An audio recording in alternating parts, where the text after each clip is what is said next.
welcome to another Espresso. I wanted to talk about pay. And I mean, people ask me all the time. It's being talked about a lot. And, you know, in countries like the US, we have loads of new rules, like pay transparency. Some are new, some are old. Some states are implemented it, some aren't. So I just think just the context of pay is interesting. And you know, it's always been a little bit taboo to speak about pay with friends, colleagues. You know, like people aren't comfortable with it. They speak to recruiters for sure. It's always a little bit nervous going to speak to your boss. You know, there's all this kind of context around it. And I want to just share some advice and some tips about how to go about negotiating an increase in salary where you are in your current firm. Because as we all know, tenure doesn't pay. So like the longer you stay at a firm, typically you kind of get small increases. The big increases come when you move. It shouldn't be like that. It's way more expensive for companies to hire externally than it is to give their current team pay increases and treat them amazingly. But that's a whole different podcast. So I'm going to just share some tips on what you can do to prepare for a salary negotiation internally with your line manager. And then when you're looking for a new job and you want to negotiate the best possible deal for yourself externally, we'll do that. So it's pay time, it's pay review, it's review time, and hopefully you've had an incredible year. So, I mean, maybe at the start of the year, ask your line manager, and I love this question, you know, imagine I've had an amazing year and we're going into my review. What does a great year look like for me? And it just pulls out some of the expectations. So make sure you're aligned. Like, what does a good year look like? What was expected of you? Is it written down? Has it been agreed upon? You know, so because if you know that and you've hit these targets and you've outperformed, then you're in a much stronger position. And even during the year, you know, they call them employeepreneurs. You know, be the person that goes to your line manager and says, what keeps you up at night? I'll take it on. Give it to me. Just keep giving me stuff. Like, I want to be there for you. I want to be reliable. I want to do good work. Like, keep going. And you know, these kind of things just put you in a good position to negotiate, because they're going to want you. They're going to want to keep you.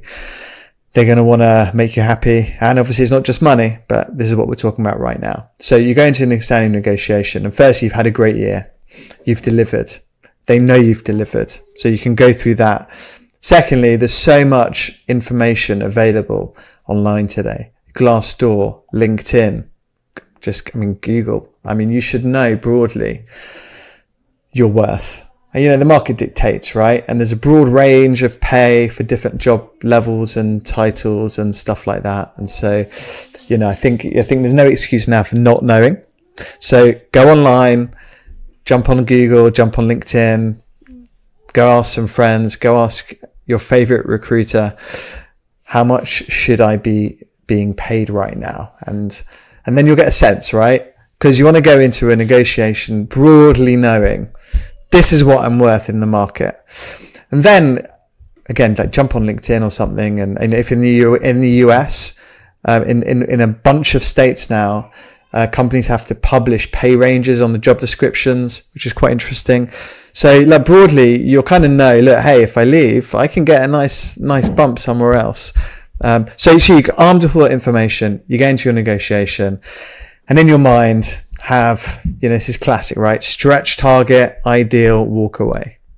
And they might ask you, what are you looking for? And you give them your stretch target. They might just say, hey, congratulations, you're not having a pay rise this year. and whatever. So, you know, it might be that you lead the conversation or that they lead it. But either way, have in your mind what you're happy with based on all of this research you've done, and go advocate for yourself. And, you know, and then come with facts. You know, it can be a nice environment. Like, it doesn't have to be aggressive. It can be a nice conversation, and hopefully you have a good relationship with your line manager, and it makes it all much easier. And if by the end, you know, you've got what you wanted, high five, great stuff. If you haven't, you feel like you've been fairly hard done by, or hey, you're in an industry and they just, they've been making redundancies and actually you're lucky to have a job still. Fine. The scenario is a scenario. Make sure you're happy with it. Make sure you understand it. And you're in a great spot. A lot of people actually now are speaking to their colleagues as well about pay.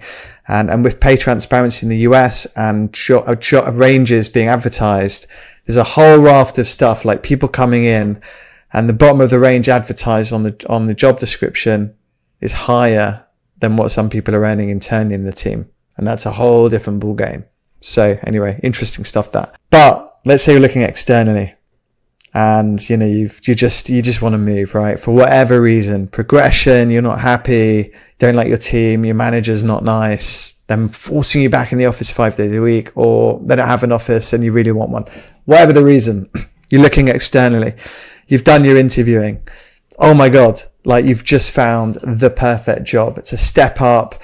The team seem awesome. The culture seems wonderful. You've done your due diligence. You've taken reference checks on your new boss. Like you've gone all in and you're like, right, this is it. Like this is my thing. And it comes to salary negotiation time and you don't want to undervalue yourself, right? Like you want to get in there but you don't want to price yourself out and you just want to get it right. And it's important. So do your research. Classic.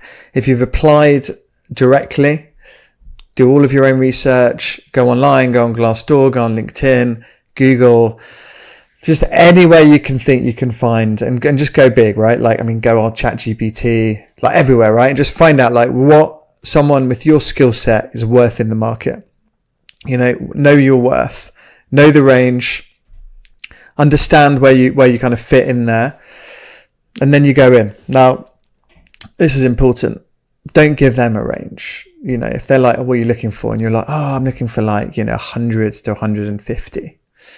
You're anchoring them on 100, right? There's no way they're going to offer you 150. Maybe, but more chance, they're going to get 100. You know what it's like. Or you're in an industry where it's tough, you've got something. What's it called? They're called in-demand jobs, right? So there's more people than there are jobs. And so you got to balance it. But make sure you're comfortable. Give a number, right? One number. So I don't know if you're looking for, go for 150 again. You want 150? Say I'm looking for 150 basic plus package. Be specific with the package. Packages vary. Understand what the package is. That might affect your base salary because it's not all just about base. There could be shares, bonus, pension, healthcare, whatever. So make sure you understand what's important to you. It might even be, you'll take a bit less for some more flexibility or 3 days at home or, whatever. Just understand your scenario and what's important to you and the things you'll flex on. And then you can go in prepared. Give a number. In your mind, have something that you're ideal, which is what you've given, and you'll walk away. So they might offer you a little bit less. Hey, maybe you've absolutely smashed your interview and they offer you more. Great. But have these numbers in your mind so you're comfortable. If it's through a recruiter, same. Tell them. Also advice. What do you think? They want the deal to happen, right? They want a win-win-win. Client happy, candidate happy, and everyone's happy, right? Win-win-win. So also advice. They'll go negotiate for you. Give them the number. I'm looking for this. Make sure they give you all the information with the package and the whole thing, and you make a real informed decision. Be open with the recruiter. They are on your side. They want the deal to happen. So make sure you give them all the information and all of that stuff. And it's important. If it's to an internal recruiter, again, go for a number, be specific. And I think that for me, that's it. Prepare. A lot of this stuff's quite basic. I know sometimes it feels uncomfortable. A lot of people feel uncomfortable talking about money. Have your facts, know where you stand, know your worth in the market, and you'll be in a really, really good position. Nail the interviews. Just prepare. Vibes matter. Get on with them all. All of this helps to lay the foundations for a really good negotiation. It's step by step. Just do really good interviewing. Get on with people, ask great questions, listen. Just all of that stuff will help you in the end to negotiate a good deal for yourself. So hope that helps. good luck, whether you're interviewing, whether you're trying to go for an internal promotion, whatever it is, but go advocate for yourself, know your worth. And what's the cheesy quote? Skills pay the bills. So keep training, keep learning, keep developing. Enjoy. Thank you so much for joining. Appreciate all of your feedback, thoughts, comments, all of that stuff. Don't forget to subscribe in all the usual places: YouTube, Spotify, Apple Podcasts, all of that cool stuff. Feel free to leave a review and DM me with any feedback. Much appreciated.